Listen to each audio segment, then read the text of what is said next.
J'étais en train de tailler la glycine et une réflexion m'est venue.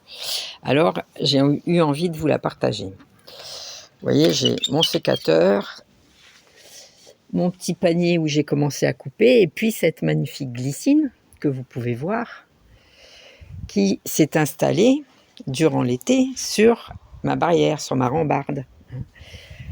Et elle a progressé gentiment et je l'ai même aidée à s'installer parce que je trouvais ça beau et que j'avais très envie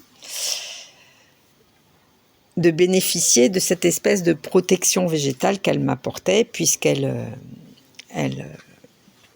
coupe un peu la vue, elle brise un peu la vue depuis chez mes voisins vers chez moi.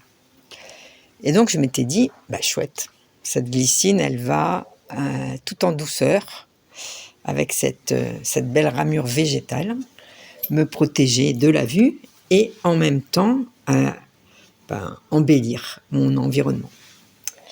Et puis en discutant avec une amie qui elle-même a une glycine sur sa terrasse, elle m'a rappelé que si on la laisse progresser, cette glycine, ses branches grossissent, elles forcissent et elles finissent par faire exploser la structure de la terrasse parce qu'elle l'enserre avec une telle force qu'elle la détruise.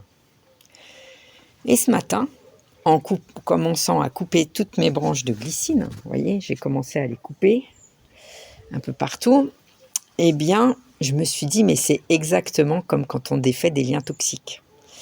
Au début, les liens toxiques, on se dit toujours, cette personne est belle, elle va m'apporter de l'amour, elle va m'apporter de la protection, elle va embellir mon quotidien. Et puis, on la laisse s'installer, on favorise même son installation dans notre vie, dans notre intériorité, dans notre cœur, dans notre affection, dans nos pensées.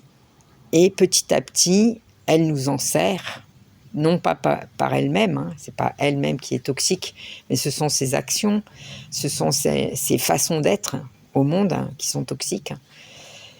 Et ces façons d'être nous enserrent, prennent de la force, on les laisse croître et elles finissent par faire exploser notre structure. J'aimerais bien savoir ce que vous pensez de cette réflexion, qu'est-ce que ça génère chez vous, qu'est-ce que ça vous éveille et ce que vous me le partagiez en commentaire.